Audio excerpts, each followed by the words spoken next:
بسم اللہ الرحمن الرحیم۔ یہ ویڈیو اس عاشق رسول صلی اللہ علیہ وآلہ وسلم کی ہے جس نے اپنے نبی خاتم النبیین حضرت محمد مصطفیٰ صلی اللہ علیہ وآلہ وسلم کی عزت کی خاطر مزدوری کی حالت میں ویل چیئر پر بیٹھ کے بھی یہ ثابت کیا کہ جو مسلمان ہوتا ہے وہ کسی حالت میں بھی ہو وہ کفار سے غیر مسلم سے مضبوط ہوتا ہے۔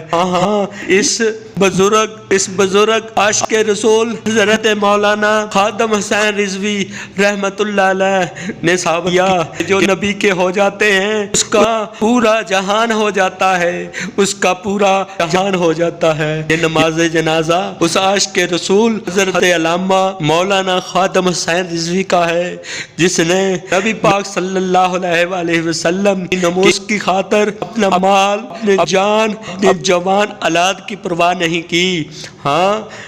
وہ کہاں گئے جو کہتے تھے کہ جیل میں یہ تو اسٹام لکھ کر آئے ہیں، یہ ابھی دھرنا نہیں دیں گے، یہ ابھی نبی پاک صلی اللہ علیہ وآلہ وسلم کی نموز پر کوئی بات نہیں کریں گے۔ وہ کدھر گئے جو کہتے تھے یہ بہت بد کلامی کرتا ہے؟ وہ کدھر تھے؟ وہ کدھر ہے؟ جنازے میں وہ بھی دیکھے گئے جو کہتے تھے یہ بہت بد کلام ہے، جنازے میں وہ بھی دیکھے گئے جو کہتے تھے ابھی جیل سے آئے ہیں، ان کی زبانوں کو ابھی تالے لگا دیے گئے ہیں۔ نہیں، یہ وہ عاشق رسول صلی اللہ علیہ وآلہ وسلم سچا عاشق حضرت علامہ مولانا خادم حسین رضوی کے صحیح عشق کو کہاں جانتے تھے؟ یہ کہاں جانتے تھے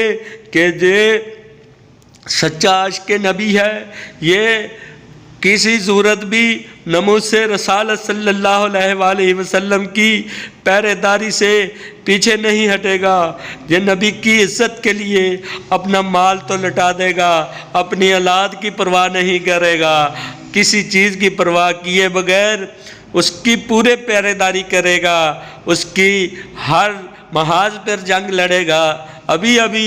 جو فرانس نے نبی پاک کی شان میں گستاخیاں کی ہیں تو اس کے لیے فیض آباد میں جو دھرنا دیا تو بابا جانی کی طبیعت بہت خراب تھی، مولانا خادم حسین رضوی رحمت اللہ علیہ بیماری کی حالت میں بھی کفار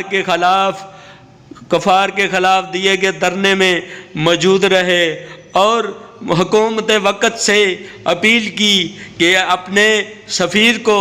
فرانس سے واپس بلائیں اور فرانس کے سفیر کو یہاں سے نکال دیا جائے تاکہ ان کو پتہ چلے کہ ہم مسلمانوں کے نبی کی توہین کی ہے، ان کو اپنی غلطی کا احساس ہو اور آئندہ کبھی بھی کوئی غیر مذہب نبی پاک صلی اللہ علیہ وآلہ وسلم کی شان میں گستاخی کرنے کی جرات نہ کرے۔